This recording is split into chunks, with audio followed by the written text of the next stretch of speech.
The question is evaluate 1 plus iota raised to the power 6 plus 1 minus iota raised to the power 3. So let's see how we are going to simplify the given expression. तो चलिए शुरू करते हैं। देखिए given expression में दो part है। पहला पार्ट है 1 प्लस आयोटा की पावर 6 और एक दूसरा पार्ट है 1 minus iota raise to the power 3। तो व्हाट वी आर डूइंग, हम लोग पहले फर्स्ट पार्ट को सिंप्लीफाई कर लेंगे, फिर सेकंड पार्ट को सिंप्लीफाई करेंगे, then after we are just going to add it. ठीक है, तो पहला जो टर्म है अगर मैं इसको मेंशन करूं तो ये लिखा हुआ है 1 plus iota and total raise to the power 6। अगर हम लोग इसको फर्दर सिंप्लीफाई करें तो हम लोग इसे ये भी लिख सकते हैं 1 plus iota total raise to the power 2 and total raise to the power 3। क्योंकि जब आप फर्दर इसको सिंप्लीफाई करेंगे तो you are getting the same expression which is 1 plus iota raise to the power 6। अब जैसा कि हम लोग जानते हैं कि a प्लस बी के होल स्क्वायर की अगर मैं बात करूं तो ये बराबर होता है a का स्क्वायर प्लस b का square plus 2 times of A B के।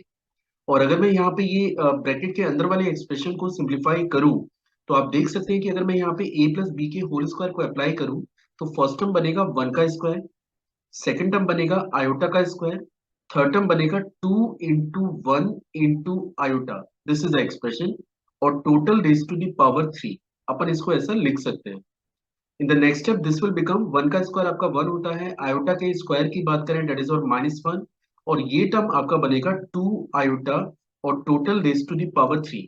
आप देख सकते हैं कि 1 से 1 आपका कैंसिल हो रहा है and now we are having 2 iota and total raise to the power 3।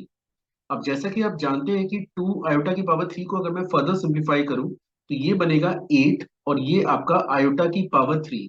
और आयोटा की पावर 3 की बात करें तो ये वैल्यू आपके पास बराबर होता है माइनस आयोटा के। मींस गिवन एक्सप्रेशन पे अगर अपन कमेंट करें तो this is equal to -8 iota. तो ये आपका फर्स्ट पार्ट है जिसको हमने सिंप्लीफाई कर लिया है। अभी हम लोग बात करेंगे सेकंड एक्सप्रेशन पे। सेकंड एक्सप्रेशन हमारे पास है 1 minus iota and total raise to the power 3। अब जैसा कि हम लोग जानते हैं कि a minus B total raise to the power 3 की अगर अपन बात करें तो ये बराबर होता है a का क्यूब माइनस बी का cube minus 3 A B into A minus B के। तो चलिए ये फॉर्मूला यहाँ पे अप्लाई कर देते हैं। तो अगर मैं 1 माइनस आयोटा की पावर 3 को ओपन करूं तो सबसे पहले मुझे 1 का क्यूब करना है, माइनस आयोटा के क्यूब को ओपन करना है, उसके बाद माइनस के 3 इंटू 1 इंटू आयोटा। तो ये एक एक्सप्रेशन आ गया। उसके बाद A minus B means it is 1 minus iota. तो मैं एक्सपेक्ट कर रहा हूँ कि यहां तक आपको समझ में आ ही रहा होगा। अब चलिए इसे फर्दर सिंप्लीफाई कर लेते हैं। तो 1 का क्यूब यू आर हैविंग 1, एक माइनस पहले से मौजूद है, और यहाँ पे आयोटा के क्यूब की बात करें तो ये आपका माइनस आयोटा के बराबर होता है, जैसा कि अभी हमने ऊपर भी यूज किया हुआ है इसे। इसके बाद ये बनेगा माइनस के 3 iota, this is -3 iota into 1 minus iota के। और इसको अगर हम लोग फर्दर सिंप्लीफाई करें तो this is 1 plus iota, this is 1 plus iota minus 3 iota, और इसको हम लोग लिख सकते हैं कि प्लस 3 आयोटा स्क्वायर के।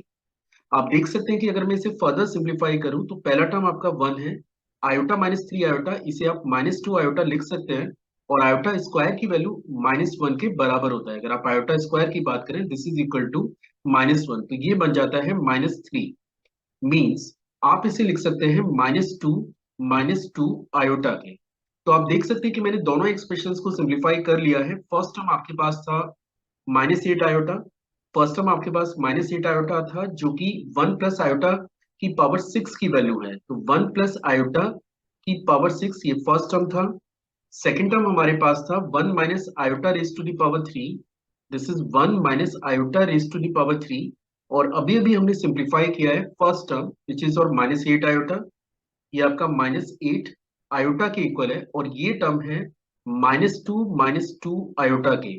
और in the final step you can write it this is equal to -2 -10 iota, and this is the answer for the given expression.